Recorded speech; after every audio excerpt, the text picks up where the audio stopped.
When I was about 12 years old, it was discovered that I have cancer, a non-Hodgkin lymphoma. My cancer was discovered when I was ill. I had a fever, and on my left neck I had some swollen lymph nodes. So I went to the doctor, and they told me to take antibiotics. But after 1 or 2 weeks, nothing changed. Then I went there again, and I had a lot of luck because the doctor I was the second time knew the symptoms of this type of cancer because one of his friends had the same symptoms. So he thought it could be this type of cancer, so he sent me to St. Anna's Children's Hospital, where I was treated during my cancer care. And in the hospital they made a few scans, and then they knew that I have this type of cancer. And after a biopsy, they knew that it's a non-Hodgkin lymphoma.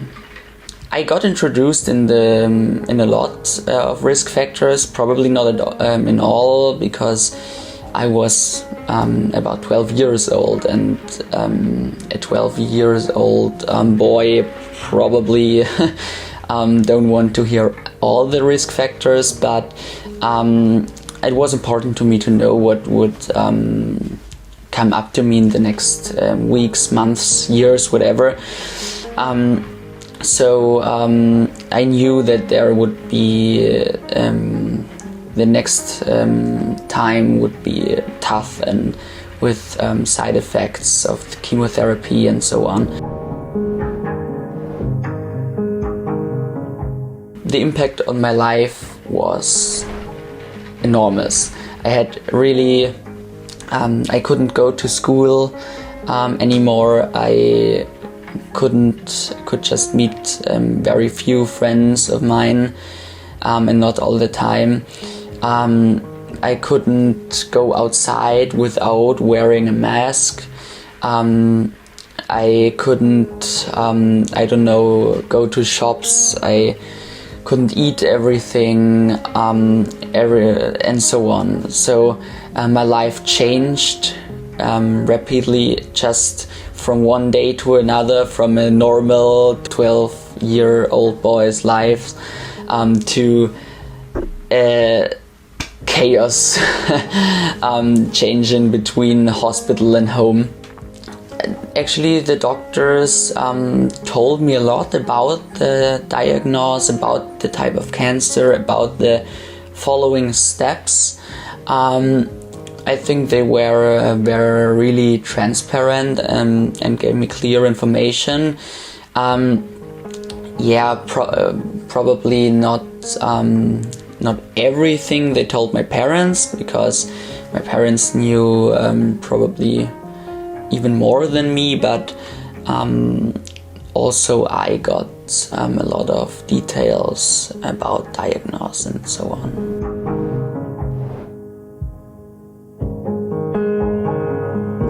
Because of this information I got, I felt prepared for the situation that was going to follow, and I think it helped me through all of this, and I'm really glad I got this information.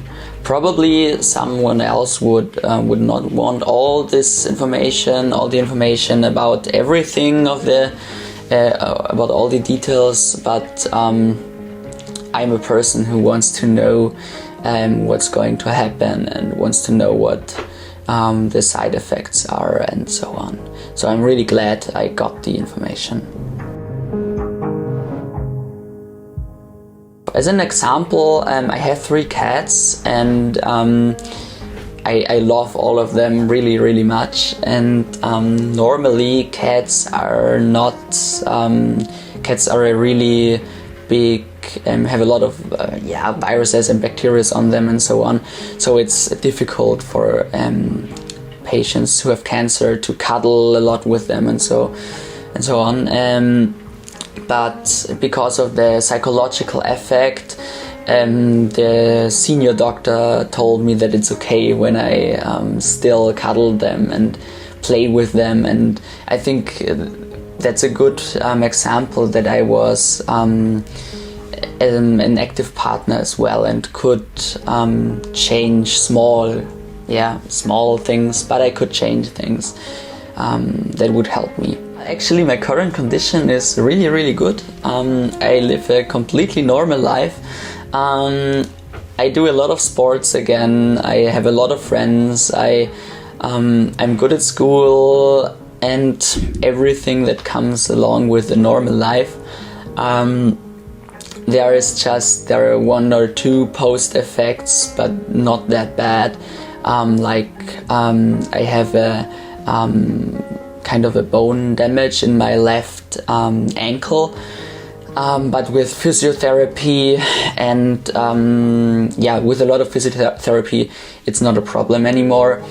Sometimes I feel a bit tired, or have headaches, but I don't know if if the cause was the therapy or it's in a normal range. But all in all, I really have a normal life without any problems. I don't think I can give a really good advice about prevention, but just do sports, eat balanced, watch out that you just live a normal, healthy life.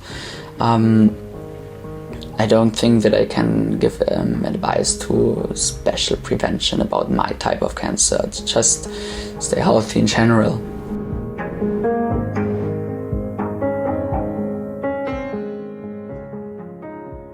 I think it's really, really important to get a psychological support during the time of the treatment. I got one and it helped me a lot. But not just during the time of the treatment, but afterwards as well. And that's the second point that's really important for me. I want to outline.